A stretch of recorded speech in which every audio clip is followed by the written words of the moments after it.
Welcome students. The next topic in the hierarchy is moment of inertia. और ये moment of inertia it is basically denoted by capital I, and in 11th class you are going to study the term first time. पहले आपने कभी भी इसका नाम नहीं सुना होगा, मोमेंट ऑफ इनर्शिया. हाँ, इनर्शिया आपने सुना होगा, इनर्शिया 9th क्लास में आपने सुना होगा ये नाम. इनर्शिया किससे रिलेटेड होता है? मास से रिलेटेड होता है ना. अगर मास किसी भी ऑब्जेक्ट का बढ़ जाएगा तो इनर्शिया भी क्या होगा? बढ़ेगा. मास कम होगा, इनर्शिया घट जाएगा. तो आपने 9th क्लास में पढ़ा है, ठीक है ना. Inertia, inertia of motion, inertia of rest, inertia of direction, ये सब आपने पढ़े हैं 9th क्लास में. Moment of inertia it is a bit different from that. अब मोमेंट ऑफ इनर्शिया होता क्या है? तो it is a rotational analog of mass. देखिए, कोई भी ऑब्जेक्ट है, ठीक है ना, उसका अपना एक मास होता है. अब तक हमने सारी की सारी कैसी वेलोसिटी पढ़ी है? लीनियर वेलोसिटी पढ़ी है, ठीक है ना. चाहे वो ऑब्जेक्ट की एक्सेलरेशन निकालनी हो या उसकी वेलोसिटी, ठीक है ना, या डिस्प्लेसमेंट, ये सब हमने लीनियर, या मोमेंटम, ये सब हमने लीनियर पढ़े हैं, ठीक है ना. लेकिन जब हम इन्हीं चीज़ों को, जब किसी ऑब्जेक्ट को जब हम रोटेट करते हैं अबाउट ए फिक्स्ड एक्सिस, तो वहाँ पे जो है थोड़ा सा सिनेरियो बदल जाता है, ठीक है ना. थोड़े से फैक्टर्स हमारे चेंज हो जाएंगे. तो यहाँ पे वही कह रहा है कि कोई भी ऑब्जेक्ट है जिसका कोई मास m है, और अब वो जो है लीनियर ना चलकर, ठीक है ना, कैसी मोशन शो कर रहा है? रोटेशनल मोशन शो कर रहा है, ठीक है ना. तो मोमेंट ऑफ इनर्शिया कुछ ऐसा ही है जो किसी भी चीज़ की रोटेशनल मोशन को डिस्क्राइब करता है. तो it is the rotational analog of mass, ठीक है ना. रोटेशनल फॉर्म है मास की. तो बेसिकली जो हम जो लीनियर मोशन में पढ़ते हैं, या जो लीनियर मोशन को देखिए ट्रांसलेशनल मोशन भी बोलते हैं. तो जो काइनेटिक एनर्जी हमने पढ़ी है लीनियर मोशन के अंदर, वो क्या पढ़ी है हमने? Half of mv², where m is the mass of the object and v is the velocity of the object. तो ये हमने काइनेटिक एनर्जी पढ़ी है. तो ये कैसी है? लीनियर मोशन के लिए हमने पढ़ी है, ठीक है ना, क्योंकि यहाँ v जो वेलोसिटी है ये कैसी है? लीनियर वेलोसिटी है, ठीक है ना. तो अब हम क्या करेंगे, इसको रोटेशनल मोशन के हिसाब से देखते हैं कि जब ऑब्जेक्ट रोटेट करेगा तब उसकी काइनेटिक एनर्जी क्या होगी. तो नाउ ट्राई टू डिड्यूस और drive the equation of kinetic energy in case of rotational motion, ठीक है ना. कि अभी हम किसी भी ऑब्जेक्ट को रोटेट करवाएंगे. तो देखिए, जब भी हम किसी ऑब्जेक्ट को रोटेट करवाते हैं तो किसी पॉइंट ऑफ एक्सेस के चारों तरफ उसको रोटेट करवाया जाता है, ठीक है ना. तो जिस पॉइंट के चारों तरफ उसको रोटेट करवाया जाता है उसको हम बोलते हैं एक्सिस ऑफ रोटेशन. तो जैसे यहाँ पे कोई बॉल है और इस पॉइंट के चारों तरफ इसको रोटेट करवाया जा रहा है, तो ये हमारी होगी एक्सिस ऑफ रोटेशन, ठीक है ना. और v क्या होती है? v होती है लीनियर वेलोसिटी. तो यहाँ पे जब हम रोटेट करवाएंगे तो कौन सी वेलोसिटी आ जाएगी? Angular velocity. इसको हम ओमेगा से डिनोट करते हैं, ठीक है ना. तो ये एंगुलर वेलोसिटी होती है, ठीक है. ये कोई भी हमने बॉल ले ली, इसको हम रोटेट करवा रहे हैं, और इस पॉइंट पे, इस बॉल के ऊपर कोई भी पार्टिकल p है, मान लीजिए इनसाइड, कोई भी इस बॉल के अंदर कोई भी पार्टिकल p है. तो जब बॉल रोटेट करेगी तो वो p पॉइंट भी क्या करेगा? उसके एक्सिस के चारों तरफ रोटेट करेगा, ठीक है ना. तो इसकी भी जो रोटेशनल मोशन के दौरान एक सर्कुलर पाथ फॉलो करेगा ये पार्टिकल, ठीक है ना. तो इसकी एक सर्टेन रेडियस होगी r. तो वही बता रखा है कि इसकी रेडियस r है और सेंटर ऑफ द मास के अराउंड ये घूम रहा है, ठीक है ना. और किसी भी पॉइंट पे इसकी जो डायरेक्शन होगी वेलोसिटी की, वो कैसी होगी? टेंजेंट होगी, ठीक है ना. तो इसी का ये डेमो दिखा रखा है. तो हमें क्या करना है? बेसिकली हम क्या देख रहे हैं कि जो काइनेटिक एनर्जी थी, जो लीनियर मोशन के लिए थी, उसी को अब हम एंगुलर मोशन के हिसाब से देखते हैं कि काइनेटिक एनर्जी में क्या चेंजेस आएंगे, ठीक है ना. तो देखिए, बाकी सारा एक्सप्रेशन वही रहेगा, क्योंकि हाफ 1/2 ये भी कांस्टेंट वैल्यू है. किसी भी ऑब्जेक्ट का मास ये भी कांस्टेंट रहेगा. अब वेलोसिटी है, ये वेलोसिटी कैसी है? लीनियर वेलोसिटी है. तो अब हम क्योंकि ऑब्जेक्ट को रोटेट करवा रहे हैं तो यहाँ पे कौन सी वेलोसिटी आ जाएगी? एंगुलर वेलोसिटी आ जाएगी. तो लीनियर वेलोसिटी और एंगुलर वेलोसिटी के बीच में रिलेशन क्या था जो हमने पीछे पढ़ा है? क्या था? v equals to r omega. v equals to r omega, where r is the radius of the particle from the center ठीक है ना, and omega is the angular velocity, ठीक है। तो ये रिलेशन था v equals to are omega. I जो हमने लिया है ये ith पार्टिकल लिया है, मतलब ठीक है ना, इसमें n नंबर ऑफ पार्टिकल्स हैं, तो उसमें से हम कौन सा पार्टिकल चूज कर रहे हैं, ith पार्टिकल हमने चूज किया है, ठीक है। तो काइनेटिक एनर्जी क्या बन जाएगी, काइनेटिक एनर्जी उस ith पार्टिकल की क्या होगी, के I equal to half M आई, मतलब ith पार्टिकल का मास और ith पार्टिकल की वेलोसिटी का स्क्वायर। तो ये तो हो गई लीनियर वेलोसिटी उसकी, और उसकी एंगुलर वेलोसिटी क्या हो जाएगी, हाफ ऑफ एम आई, और जो लीनियर वेलोसिटी है इन टर्म्स ऑफ एंगुलर वेलोसिटी लिखोगे आप, यानी कि v की जगह क्या लिखोगे, आर ओमेगा, तो v स्क्वायर है तो आर स्क्वायर ओमेगा स्क्वायर, ठीक है ना। तो ये हमने उसमें चेंजेस कर दिए। अब अगर हमारा ऑब्जेक्ट एक फिक्स्ड वेलोसिटी के साथ रोटेट कर रहा है, फिक्स वेलोसिटी के साथ रोटेट कर रहा है, मतलब उसकी वेलोसिटी ना तो बढ़ रही है ना घट रही है, यूनिफॉर्म वेलोसिटी के साथ रोटेट कर रहा है, तो इसका मतलब उसकी एंगुलर वेलोसिटी क्या हो गई, कांस्टेंट हो गई, ठीक है ना। तो for pure rotational motion about a fixed axis omega हम क्या मान लेते हैं कि कांस्टेंट है, ठीक है। तो अबव एक्सप्रेशन, तो ये तो ith पार्टिकल का हमने लिया था, ith पार्टिकल की हमने रोटेशनल मोशन काइनेटिक एनर्जी लिख दी, ठीक है। अब टोटल काइनेटिक एनर्जी कितनी होगी, तो टोटल काइनेटिक एनर्जी सभी पार्टिकल्स की काइनेटिक एनर्जी क्या हो जाएगी, ऐड हो जाएगी, ठीक है ना। तो टोटल काइनेटिक एनर्जी क्या होगी, तो जब हम ऐड करते हैं सभी पार्टिकल्स को तो सिग्मा डाल देते हैं, ये सिग्मा साइन होता है, ठीक है ना, समेशन बोलते हैं इसको। ये टोटल मतलब आई 1 ले लो और up to n number of particles, मान लीजिए total n number of particles है, तो i की वैल्यू 1 से लेकर n तक, मतलब सारे पार्टिकल एक साथ आ गए तो के आई, ठीक है ना। तो ये सबको ऐड करेंगे, तो ऐड करेंगे तो ये सिग्मा हम डाल देंगे, बाकी ये सारा एक्सप्रेशन वही रहेगा, half of M I R I square omega square, ठीक है ना। तो ये लिखने का तरीका होता है भाई, टोटल काइनेटिक एनर्जी कितनी हो, क्योंकि ये काइनेटिक एनर्जी किसकी थी, ith पार्टिकल की थी, ठीक है ना। अब हमें टोटल की काइनेटिक एनर्जी निकालनी, तो सभी पार्टिकल्स की हमें काइनेटिक एनर्जी निकालनी, तो हमें बताना पड़ेगा कि कहाँ से कहाँ तक है पार्टिकल, तो i इज इक्वल टू 1 से लेकर n तक है, ठीक है ना। तो इस तरीके से हम इसको डिनोट करते हैं। तो ये तो होगी टोटल काइनेटिक एनर्जी, कैसी, रोटेशनल मोशन के लिए। तो ये एक्सप्रेशन आ गया हमारा, ठीक है ना। तो kinetic energy of a body having pure rotational motion. अब दोनों इक्वेशंस को हम जरा कंपेयर कर लेते हैं, ठीक है ना। पहली वाली इक्वेशन कौन सी थी, जो लीनियर काइनेटिक एनर्जी थी, जो कि half of M V square थी, और ये वाली कौन सी है, सेकंड इक्वेशन, ये भी काइनेटिक एनर्जी है फॉर एंगुलर मोमेंटम के लिए, ठीक है ना, रोटेशनल मोशन के लिए। तो ये चीज, तो दोनों कंपेयर कर लेते हैं, एक तो ये लीनियर मोशन के लिए है और ये रोटेशनल मोशन के लिए है।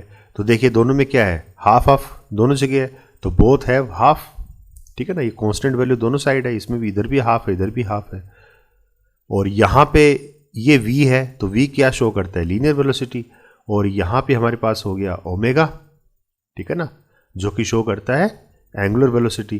तो rotational analog of v square, यानी कि v स्क्वायर तो है रोटेशनल, मतलब v तो है लीनियर वेलोसिटी, तो इसी का रोटेशनल एनालॉग क्या हो जाएगा, ओमेगा हो जाएगा। तो देखिए हम लोग कर क्या रहे हैं यहाँ पे, कि हम दोनों इक्वेशंस को कंपेयर कर रहे हैं, कि जब हम लीनियर काइनेटिक एनर्जी देखते हैं और जब हम रोटेशनल मोशन की काइनेटिक एनर्जी देखते हैं, तो उसमें क्या क्या चेंज आ रहा है, ठीक है ना, और किस वजह से चेंज आ रहा है, तो वो सब हम इसमें कंपेयर कर रहे हैं। तो लीनियर वेलोसिटी हमारी कन्वर्ट हो गई एंगुलर वेलोसिटी के अंदर, और ये था फैक्टर हमारा मास, जिसको डिनोट किया था m से। तो देखिए हाफ इधर भी है इधर भी है, v स्क्वायर हो गया, मतलब ये हाफ हो गया, ये v स्क्वायर, ये ओमेगा स्क्वायर हो गया, और ये जो मास था यहाँ पे, ये मास की जगह ये फैक्टर आ गया अपना, आया कि नहीं आया। इसका मतलब ये तो मास है लीनियर मोशन के लिए, और ये हमारा जो आ गया ये रोटेशनल एनालॉग ऑफ मास हो गया, मतलब ये वो मास है जो रोटेशनल मोशन के साथ आता है, ठीक है ना। तो इसको हम कैसे बोलेंगे, रोटेशनल एनालॉग ऑफ मास, ठीक है ना, रोटेशनल एनालॉग ऑफ मास है ये। तो इस पूरे फैक्टर को ही हम क्या कर देते हैं, डिनोट करते हैं आई से, जिसे हम बोलते हैं मोमेंट ऑफ इनर्शिया, ठीक है। तो ये होती है मोमेंट ऑफ इनर्शिया, जो हमने अभी हम जो शुरुआत की थी हमने, कि मोमेंट ऑफ इनर्शिया होती क्या है, तो हमने क्या लिखा था कि it is the rotational analog of mass, मतलब मास की ही रोटेशनल फॉर्म है ये, ठीक है ना। तो ये वही है, तो रोटेशनल एनालॉग ऑफ मास क्या आया हमारा, sigma MI/VI square, sorry MI/RI square, ठीक है ना, ये R है, रेडियस है, MI/RI स्क्वायर, ठीक है। तो ये पूरा फैक्टर को हम क्या करते हैं, इसको ऐसे लिखने के बजाय हम सिंपल क्या लिख देते हैं, इसकी जगह कैपिटल I लिख देते हैं, ठीक है ना। तो ये है मोमेंट ऑफ इनर्शिया। तो मोमेंट ऑफ इनर्शिया किससे डिनोट करेंगे, कैपिटल I से डिनोट करेंगे। और मोमेंट ऑफ इनर्शिया ये जैसे हमने लिया था, ये ith पार्टिकल के लिए लिया था, ठीक है ना। ith पार्टिकल का मास और ith पार्टिकल की रेडियस कितनी है फ्रॉम एक्सिस ऑफ रोटेशन। तो अगर इसको हम ओपन करें तो पूरे n नंबर ऑफ पार्टिकल्स के लिए हम इस तरीके से खोल सकते हैं इसको, ठीक है ना। ये कैसे खुल जाएगा, M1 square plus M2 R2 square plus MN RN square, क्योंकि सिग्मा था ना यहाँ पे, सिग्मा क्या होता है, एडिशन के लिए शो होता है। तो इसको अगर हम हटाएंगे तो ये पूरा इस तरीके से आपको खोल के ऐसे भी आप लिख सकते हो इसको, ठीक है ना। तो किस किस पे डिपेंडेंट करता है, ये मास पे डिपेंड कर रहा है और रेडियस पे डिपेंड कर रहा है, ठीक है ना। तो it is independent of magnitude of angular velocity, मतलब एंगुलर वेलोसिटी के ऊपर ये डिपेंड नहीं करता, यानी कि ओमेगा के ऊपर ये डिपेंड नहीं कर रहा है। एंगुलर वेलोसिटी को हम ओमेगा से डिनोट करते हैं, तो इसका मतलब ओमेगा इसमें नहीं है, तो ओमेगा के ऊपर डिपेंड नहीं करता moment of inertia. Moment of inertia किस पे डिपेंड करता है, mass of the particle and radius, ठीक है ना। तो it depends on mass of each particle, हर एक पार्टिकल का क्या मास है, and position vector. Position vector बोले तो उस पार्टिकल की रेडियस क्या है from the axis of rotation, ठीक है ना। तो किस किस पे डिपेंड कर रहा है, depends on axis of rotation, ठीक है ना। तो अगर एक्सिस ऑफ रोटेशन अगर चेंज हो जाएगी, अगर एक्सिस ऑफ रोटेशन चेंज हो गई, मतलब R की वैल्यू अगर चेंज हो गई, तो जाहिर सी बात है I की वैल्यू भी चेंज होगी, ठीक है ना। क्योंकि मैंने कहा था मोमेंट ऑफ इनर्शिया रोटेशनल से रिलेटेड है, तो अब जो बॉडी की जो रोटेशनल मोशन है उसको मेंटेन रखने की जो टेंडेंसी होगी वो होगी आपकी मोमेंट ऑफ इनर्शिया। क्लियर है ये चीज।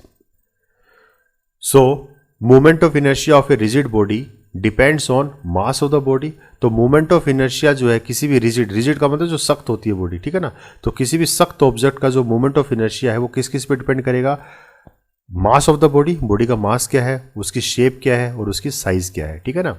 और उस बॉडी के अंदर मास किस तरीके से डिस्ट्रीब्यूट हो रखा है, तो distribution of mass about the axis of rotation and the position and orientation of the axis, ठीक है ना। तो आप किस तरीके से उसको रोटेट कर रहे हो, मतलब उसकी एक्सिस चेंज कर रहे हो या उसको, मतलब ठीक है ना, किस हिसाब से उसको आप रोटेट कर रहे हो, आप उसको थोड़ा टिल्ट करके रोटेट कर रहे हो या एकदम स्ट्रेट रोटेट कर रहे हो, ठीक है ना।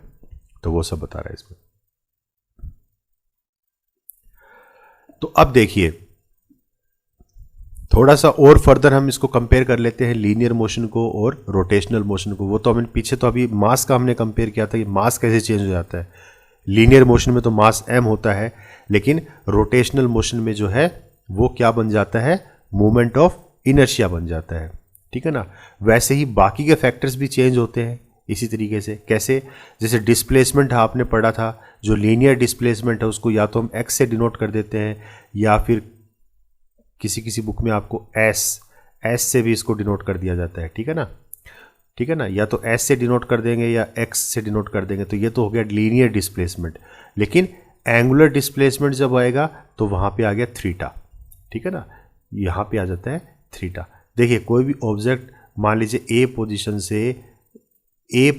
से B पोजीशन तक गया, ठीक है, तो ये लीनियर मोशन है, तो यहाँ पे ये तो हो गया डिस्प्लेसमेंट अपना सीधा सीधा, ठीक है ना। ये डिस्प्लेसमेंट आ गए, तो डिस्प्लेसमेंट की ऐसा यूनिट क्या होती है, मीटर होती है, भाई कितना मीटर कवर किया, ठीक है। और रोटेशनल मोशन का मतलब है कि कोई भी ऑब्जेक्ट अब आपका रोटेट कर रहा है, मतलब किसी फिक्स्ड पॉइंट के चारों तरफ घूम रहा है। तो जब फिक्स पॉइंट के चारों तरफ घूमेगा, मान लीजिए अभी पार्टिकल की पोजीशन ये है, ठीक है ना, अभी इस पॉइंट पे है पार्टिकल, इस पॉइंट पे है, तो ये तो हो गई रेडियस। और कुछ टाइम के बाद पार्टिकल जो है यहाँ पहुँच गया, तो कितना एंगल उसने कवर किया, थीटा, तो ये हो गई डिस्प्लेसमेंट, ठीक है ना। तो ये होती है एंगुलर डिस्प्लेसमेंट थीटा, मतलब सेंटर के साथ कितना एंगल बनाएगा वो उस हिसाब से देखा जाता है। और यहाँ पे कैसे देखा जाता है कि कितना डिस्टेंस कवर कर रहा है, ठीक है। तो दोनों में सिनेरियो थोड़ा चेंज हो जाता है, ठीक है। तो इसको तो हम देखिए लीनियर वर्ड हम लगाते नहीं है, हालांकि सब लीनियर है। ये इसको आप लीनियर डिस्प्लेसमेंट भी बोल सकते हो, linear velocity, linear acceleration, linear मास, ये सब बोल सकते हो आप, लेकिन हम लीनियर वर्ड यूज़ नहीं करते, हम सिंपल डिस्प्लेसमेंट बोलते हैं, इसका मतलब वो लीनियर ही है, ठीक है ना। लेकिन जब हम एंगुलर बताते हैं तो इनके साथ हमें एंगुलर वर्ड यूज़ करना पड़ता है, जैसे एंगुलर डिस्प्लेसमेंट बोलेंगे। ऐसे ही जैसे वेलोसिटी है तो ये तो लीनियर वेलोसिटी है, इसको हम v से डिनोट करते हैं। इस तरीके से एंगुलर वेलोसिटी को हम डिनोट करते हैं ओमेगा से, ठीक है ना, एंगुलर वेलोसिटी। ऐसी एसेलरेशन, तो लीनियर एसेलरेशन को हम a से डिनोट करते हैं और एंगुलर एसेलरेशन को हम अल्फा से डिनोट करते हैं, ठीक है ना, ये अल्फा है। ऐसे मास को हम m से डिनोट करते हैं और जो रोटेशनल एनालॉग ऑफ मास है उसको हम I से डिनोट करते हैं, that is known as moment of inertia. Clear है? तो थोड़ा सा सिनेरियो बदल जाएगा। तो देखिए अब मोमेंट ऑफ इनर्शिया निकालते हैं हम लोग, ठीक है ना। तो ये काफ़ी सारी चीज़ें आपके सिलेबस में है, लेकिन ये सारी की सारी मैं डिस्कस नहीं करूँगा अभी आपके साथ, क्योंकि अभी आपका सिलेबस थोड़ा कम हो गया है, ठीक है ना। तो इसमें से हम सिर्फ एक डिस्कस करेंगे। क्या कह रहा है कि मतलब मोमेंट ऑफ इनर्शिया कैलकुलेट करना है, तो ये सारी पॉसिबल चीज़ें किस किस का निकालना है। जैसे थिन रिंग, कोई भी पतली सी रिंग ले ली, ठीक है ना, और उसको रोटेट कर रहे हैं about the axis passing through the centre, तो उसके एक्सिस के ऊपर हमें मोमेंट ऑफ इनर्शिया निकालना है, ठीक है ना। ऐसे यूनिफॉर्म रोड है, एक यूनिफॉर्म रोड है और उसके ऊपर हमें एक बाइसेक्टर के ऊपर निकालना है। बाइसेक्टर बोलते हैं उसको, एक परपेंडिकुलर उसके ऊपर ड्रॉ करके और उस परपेंडिकुलर पॉइंट के ऊपर, मतलब, ठीक है ना। तो कोई भी ये रोड है, आप मैथ्स में पढ़ते हैं ना, उसके ऊपर हम एक बाइसेक्टर ड्रॉ करते हैं, तो परपेंडिकुलर जो होगा इस एक्सिस के ऊपर हम निकालेंगे मोमेंट ऑफ इनर्शिया। ऐसे एक यूनिफॉर्म सर्कुलर प्लेट है, कोई भी एक सर्कुलर प्लेट होगी, ठीक है ना, और इसके एक्सिस ऑफ रोटेशन, मतलब किस एक्सिस के चारों तरफ घूम रही है, तो इसके ऊपर हम मोमेंट ऑफ इनर्शिया निकालते हैं। ऐसे एक होलो सिलेंडर हम ले लेंगे, कोई भी खाली सिलेंडर है अंदर से खोखला, उस सिलेंडर की हम क्या करेंगे, इसको रोटेट करवाएंगे एक्सिस के चारों तरफ और इसका हम मोमेंट ऑफ इनर्शिया निकालेंगे। ऐसी फिर हम सॉलिड सिलेंडर ले लेते हैं, मतलब कंप्लीटली फील्ड सिलेंडर। ऐसे होलो स्पेयर ले लिया, ठीक है ना, और इसका हम निकालेंगे अलोंग डायमीटर, तो डायमीटर के अलोंग इसको रोटेट करवा रहे हैं, तो ये डायमीटर मतलब ये एक्सिस मान लेंगे इसको, ठीक है ना। ऐसे ही फिर सॉलिड स्पेयर, तो इन सब का मोमेंट ऑफ इनर्शिया हम कैलकुलेट कर सकते हैं, ठीक है ना। तो अभी मैं आपको सिर्फ पहले वाले का करके दिखाता हूँ कि कैसे निकालेंगे मोमेंट ऑफ इनर्शिया। तो मोमेंट ऑफ इनर्शिया का फॉर्मूला आपको ध्यान है ही, क्या निकाला था हमने, mr², ठीक है ना। तो देखिए कोई भी फॉर ए थिन रिंग, कोई भी रिंग है जो बहुत पतली है, पतली थिन रिंग, ठीक है ना। आप अंगूठी मान लीजिए, कोई पतली सी अंगूठी है ये, तो अंगूठी के देखिए बीच में खाली स्पेस होती है, ठीक है ना। अब इसको हम रोटेट करेंगे, तो इसको हम एक्सिस ऑफ रोटेशन बोलते हैं। इस एक्सिस के चारों तरफ इसको घुमा रहे हैं इस रिंग को, ठीक है ना। तो ओमेगा एंगुलर वेलोसिटी, किस वेलोसिटी से आप इसको रोटेट करवा रहे हो, तो वो तो ओमेगा हो गया, ठीक है ना। तो स्पीड क्या होगी इसकी, तो v equals to are omega, ठीक है ना, v equals to are omega, linear velocity in terms of angular velocity, तो v equals to are omega. तो काइनेटिक एनर्जी क्या थी, हाफ ऑफ mv²। m यहाँ पे क्या आ गया, टोटल मास। मान लीजिए हर एक पार्टिकल का मास m है, तो टोटल मास कितना हो जाएगा, कैपिटल M, और v², ये linear kinetic energy half of mv², और इसी को जब हम एंगुलर काइनेटिक एनर्जी में कन्वर्ट करेंगे तो ये क्या बन गया अपना, v² की जगह लिख देंगे आर ओमेगा, तो r² ओमेगा स्क्वायर, ठीक है ना। तो ये वाला जो फैक्टर था पीछे हमने किया था mr², ये क्या था हमारा, ये रोटेशनल एनालॉग है ऑफ मास, ठीक है ना, और यही थी हमारी मोमेंट ऑफ इनर्शिया यानी कि I। तो इसको हमने रख दिया I, तो क्या बन गया, k equals to half of I omega square. तो I की वैल्यू क्या है, मोमेंट ऑफ इनर्शिया वही हमें निकालना है I, तो I क्या है हमारा mr², ठीक है। तो ये हो गया मोमेंट ऑफ इनर्शिया, ठीक है। इसी तरीके से हम बाकी के भी निकाल सकते हैं।